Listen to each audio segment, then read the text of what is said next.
Coming to this talk and this conference today. Thibaut and Cedric did a great job of bringing all of you here, so thank you so much. Oh. Yeah, speak well in the mic. Oh, okay. Yeah, come on. Sorry. Okay, so my talk is about our experience. All of us have this experience of trying to speak our names, like spell each letter very carefully, and it doesn't go in. So frustrating. So my name is, we have to repeat. So it's, and the thing that I want to give you today is a linguistic framework to understand the issue. So my name is Midam Kim again. I'm an ML engineer at ServiceNow. And let's begin. Okay, so quick background on me so you know where I'm coming from. So I'm an ML engineer again, but before that, and even today and how I think, I'm a lifelong researcher on speech communication in the wild. And what I mean by that is that not just a speech in a lab with clean audio and scripted speech, but speech in the wild with real people like you and real interruptions, like what was just discussed, and accents, noise, repairs, and all the messy stuff. And that's what I mean by doing linguistics. So linguistics isn't just a topic you read about, it's a lens you apply for everything you do. And what I'm going to do today is to hand you that lens. So please, show of hands, have you ever experienced a voice AI failure? Yeah, all of us. So yeah, I don't just mean it didn't understand me. I mean that there's a deeper feeling that the bot kept going and you got frustrated. You eventually say, can I talk to a person? So hold on to that feeling because the next slide is going to feel very familiar. Okay, so this is a real interaction pattern. Let me walk through it. First, you start with, could you please spell your first name? The bot starts, could you please spell your first name? And you say it is M-I-D-A-M. And the bot says, confirming with you, is it M-I-D-A-N? And then you're like, no, it is M-I-D-A-M. And the bot goes, thank you for your correction. Happy to help you today, Midam. And now, what is your account number? And I'm double confused. So I'm like, what? Okay, which one? It must be AX451, and I'm trying to read. And then the bot says, I couldn't find your record. Could you please repeat that? And you're so frustrated, you don't want to do this. So you say, can I talk to a person? And that's the end. So here's the situation we're in. Voice AI is booming. So every company is trying to ship voice agents. But users are still preferring human agents over voice agents. So this is an ouch moment for all the companies that are shipping voice agents. And how can we mitigate this issue? Because we don't want the users hang up, we don't want the users to escalate, we don't want the users to opt out. And before answering how can we mitigate these issues, I want to ask this more fundamental question. What is exactly the issue? What are the issues in the first place? So what I'm trying to discuss today is that there can be a fundamental framework to understand and debug these failures in end-to-end voice AI so that we can actually fix the issues. Okay, are you ready? So here we're doing human communication. I'm talking to you guys and you are paying attention to me. And what's happening here is a joint activity. I can't do this without your help. You have to be listening to me and then only then I can do this talking to you. So what we're doing here is that I'm giving you sounds and words, you listen to them, and then when you are giving me feedback, questions or comments, you are also giving me sounds and words. And you see, some of the words that I'm speaking are similar to yours, and some of the words that you are speaking to me are also similar to mine. Because all of us are doing interactive alignments in all of these. And so this is really, really subconscious and automatic and fast. We don't even think about it. We are all master of this process. And this is a secret of human communication. This is why we say voice is natural and easy. And think about the other situation. Okay, how can I move on? Yes. In voice AI human communication, this also must be a joint activity because that's the only thing we know of. That's what we expect. And if your system is not doing this, what would your user would say? It's just not smart. It's not something what I expect, something that I'm expecting. Okay, so this is a framework that's I'm going to give, but before then, I have to emphasize this is happening in real time. So on the x-axis here, there's time, and I'm going to display the things that I just discussed in the example. So when the bot wants me to spell and then confuses M and N, that's a failure of this level, this box. Listening to sounds. It's not good at listening to sounds. Like M and N are so similar on the spectral domain, so it's not good at discerning the two. So that's the first failure, which is understandable. Humans are not good at that either. So I'm being generous. I'm just going away. I'm just giving the bots the fix myself. And when it calls me Midam, then it's applying two English-centric sound rules. So I'm a little bit pissed. That's my name. That's actually a little bit more important for me because it's my identity. Okay, I understand. It's understandable. It's about English. Okay, I'll go away. And then when it gives me this weird term, account number, I'm like, okay, what is that? I'm not in the context. So I have this reservation or whatever, and I need to find out what is the exact account number you're talking about. So I'm super confused. So word choice was not clear to the user at the moment. And then I'm just, okay, I'm okay with that. And then when I'm trying to read the exact account number, it is confusing to me. So because it's alphanumeric, I'm thinking time slow.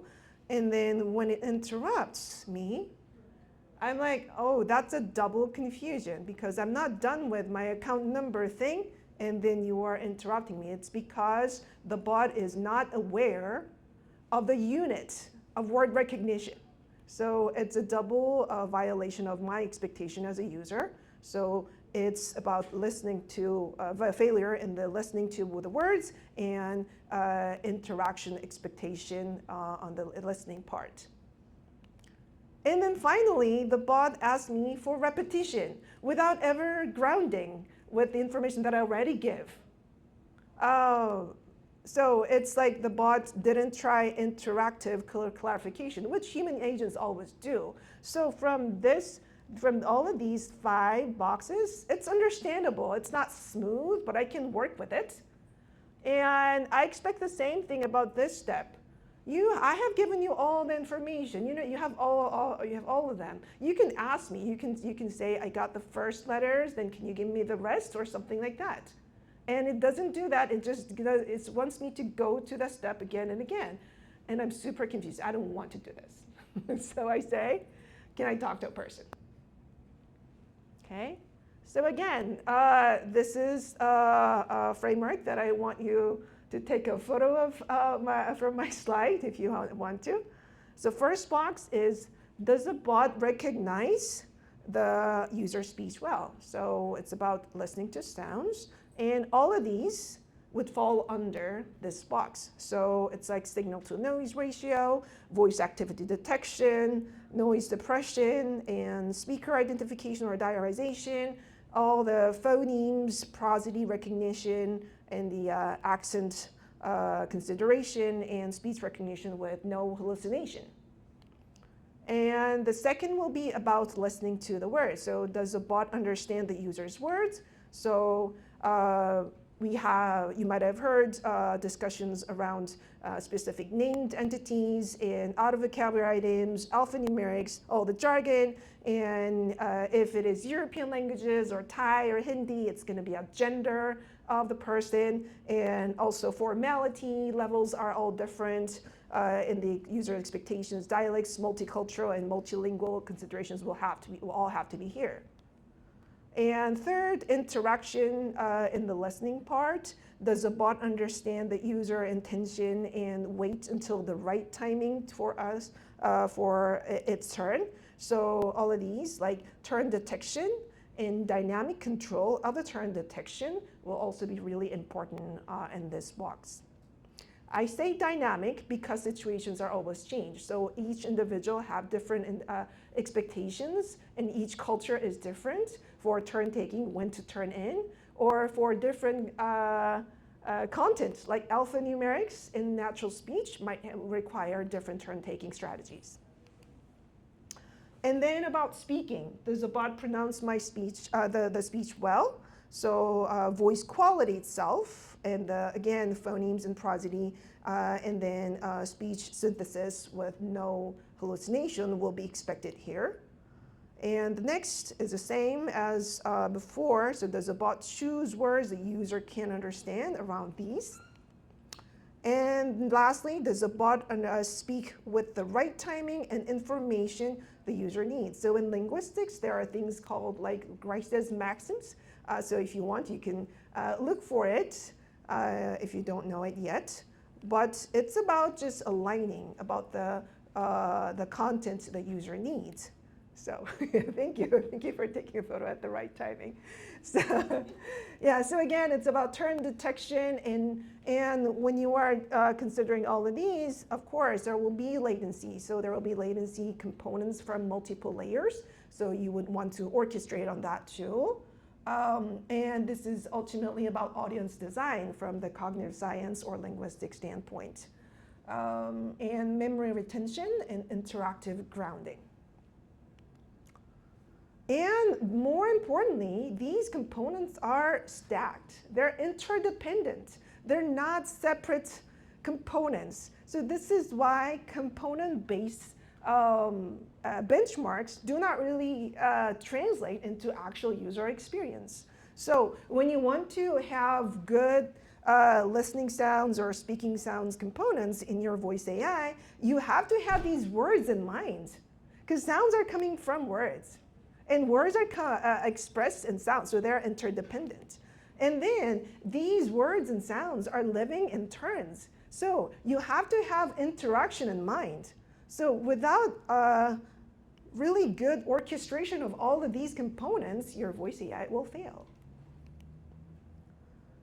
So it's about linguistic orchestration for voice AI again. So when you are saying we have to have better STT, or we have to have good post-processing, we have to have good TTS, we have to have good pre-processing for TTS, and we have to have good solutions for OOVs, or we have to have good multilingual, multicultural design, and better turn detection is important. We have to have dynamic control on that.